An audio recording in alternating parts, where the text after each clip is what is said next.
ஸ்ரீ பேச்சியமுதலை அனைவருக்கும் வணக்கம். உங்கள் ஜோடி இளம்பரம் குமரன் பேசுகிறேன். 2024ஆம் ஆண்டு ஆடி மாதம் மீன ராசிக்கு உண்டான பலன்களை இங்கே பார்ப்போம். இந்த வீடியோவை சப்ஸ்கிரைப் பண்ணுங்கள், லைக் பண்ணுங்கள், கடைசி வரைக்கும் பாருங்கள். அப்புறம் தான் உங்களுடைய கருத்துக்களும் வினாக்களும் உங்களுக்கு புரியும்.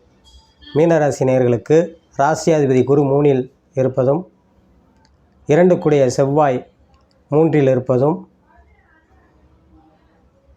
சூரியன் புதன் சுக்கிரன் 5இல் இருப்பதும் வெகு மாற்றங்களையும் முன்னேற்றத்தையும் ஏற்படுத்தும். 12இல் இருப்பது சனி பகவான் மட்டும் உங்களுக்கு சற்று விரயங்களை ஏற்படுத்துவார், மருத்துவ செலவுகளை ஏற்படுத்துவார், உடல் ஆரோக்கியத்திலே குறைபாடுகளை ஏற்படுத்துவார். அதே இது விரயச்சனி நடப்பதால் சுபவிரயமாக்குவது, இடம்பொருள் வீடு வாசல் வாங்குவது, சுப விரயங்களை பண்ணுவது நல்ல அமைப்பெல்லாம் இருக்கும். பிள்ளைகளுக்கு சுபகாரியங்களை நடத்துவதும் நல்ல மாற்றத்தையும் முன்னேற்றத்தையும் ஏற்படுத்தும். சுபகாரியங்களாக அதை மாற்ற வேண்டும். 3இல் இருப்பது குரு, 3இல் செவ்வாய் இருப்பதும் சகோதரர் வழிகளில் நல்ல நன்மைகளையும் நல்ல மேன்மையும் உண்டாக்கும். தந்தையால் மாற்றங்களும் தந்தை ஆலோசனைப்படி கேட்பது உங்களுக்கு நல்ல வாழ்க்கையில் ஒரு மாற்றத்தையும் முன்னேற்றத்தையும் ஏற்படுத்தும். 7ஆம் இடத்தை பார்ப்பது குரு திருமணம் ஆகாதவர்களுக்கு திருமணத்தை நடத்தி வைக்கக்கூடிய யோகத்தையும் ஏற்படுத்தும். திருமணம் முடிந்தவர்களுக்கு குழந்தை பாக்கியத்தை ஏற்படுத்தக்கூடிய அமைப்பை உண்டாக்கும்.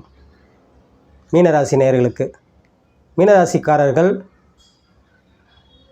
கணவன் மனைவியில் அந்நியம் ஏற்படும், நல்ல மாற்றங்களை உண்டு பண்ணும். வேலையில் உள்ள பெண்மணிகளுக்கு நல்ல முன்னேற்றங்களையும் எதிர்கால சிறப்பான அமைப்பில் கொடுக்கும்.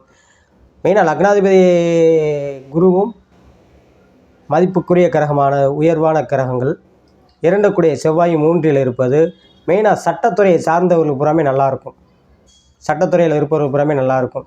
ஜென்மத்தில் ராகு இருப்பது உங்களுக்கு தேவையில்லாத குழப்பத்தை ஏற்படுத்தும். அது சற்று நிதானத்தோடு செயல்பட்டால் நன்மையாக முடியும். 11ஆம் இடத்தை பார்ப்பது சுயதொழில் புரிவருக்கு நல்ல லாபத்தையும் முன்னேற்றத்தையும் ஏற்படுத்தும். அது எந்த துறையை சார்ந்தவர்களாக இருந்தாலும் சரி, அந்த துறையை சார்ந்தவர்களுக்கு அவருக்கு வயதுகளுக்கு ஏற்றவர் போல் பல நன்மைகளை ஏற்படுத்தும், நல்ல மாற்றங்களையும் உண்டாக்கும். மீனராசி நேயர்கள் கல்யாணம் முடிந்து ரொம்ப நாளாக குழந்தை இல்லாதவர்களுக்கு குழந்தை பாக்கியத்தை ஏற்படுத்தக்கூடிய அமைப்பாக உண்டாக்கும். மெயினாக இந்த கல்யாணம்னு உங்களுக்கு சொல்லும்போது உங்களுக்கு திருமண தடையை வருவதற்கும் முன்னோர்களுடைய ஆசீர்வாதங்கள் கிடைக்க வேண்டும்.